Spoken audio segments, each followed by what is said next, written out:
கேட்கவே ரொம்ப இன்ட்ரெஸ்டிங்காக இருக்க விஷயங்கள். பொதுவாக இப்போ நீங்கள் போய் யார்ட்டையாச்சு தேனீனா என்னன்னு கேட்டிங்கன்னா அது ஒரு பூச்சி, அது ஒரு குளவின்னு சொல்லுவாங்க. இதுவே நீங்கள் கலிஃபோர்னியாவில் போய் ஒரு தேனீனா என்னன்னு கேட்டிங்கன்னா அது ஒரு மீனுன்னு தான் சொல்லுவாங்க. அவங்க அப்படி சொல்கிறதுக்கான காரணம் பீஸ் ஒரு என்டேஞ்சர்ட் ஸ்பீஷீஸாக மாறிட்டு இருக்கிறதுனால அதையும் தூக்கி மீன்களோட இனத்தில் போட்டால் என்டேஞ்சர்ட் ஸ்பீஷீஸ் ப்ரொடெக்ஷன் ஆக்ட் மூலயமா இதையும் பாதுகாக்கலான்னு 2022 இப்படி பண்ணிட்டாங்க. உங்களுக்கு தெரிஞ்ச ஒருத்தர் கூட பாம்பு கடிச்சதுக்கப்புறம் உயிரோட இருக்காங்கன்னா அதுக்கு டிம் ஃப்ரெடின்ற இவர் தான் மோஸ்ட்டாக காரணமாக இருப்பார்.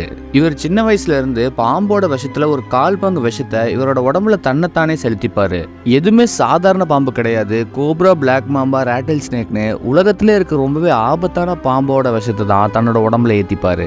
இவர் இப்படி பண்ணினதுக்கான காரணம் ரத்தத்தில் இப்போ ஏதாச்சும் ஒரு லீத்தல் அளவுக்கான விஷம் கலந்துச்சுன்னா நம்ம உடம்பே தன்னால் அதுக்கான மருந்து ரத்தத்தில் உருவாக்கும். இவருக்கும் அதுதான் நடந்துச்சு. உலகத்தில் இருக்க எல்லா பாம்பு கடிக்கும் ஒரு யுனிவர்சலான மருந்தை கண்டுபிடிக்கணும்னு தன்னோட வாழ்க்கையவே பணயமாக வச்சுட்டாரு. மனிதர்களால விண்வெளிக்கு போன முதல் விஷயம்னா அது ராக்கெட் கிடையாது, அது ஒரு டன் ஸ்டீல் மூடி. 1957 யூஎஸ்ல இருக்க ஒரு பாலைவனத்தில் ஒரு அண்டர் கிரவுண்ட் நியூக்ளியர் டெஸ்ட் பண்ணுறாங்க. அதை கவர் பண்ணுறதுக்கு ஒரு மூடியவும் போட்டாங்க. கீழே அந்த பாம்பு வெடிச்ச பவரில் அந்த 1 டன் மூடி 2 லட்சம் கிலோமீட்டர்/ஹவர் ஸ்பீடில் வானத்தை நோக்கி போய் ஸ்பேஸ்க்கே போயிருச்சு.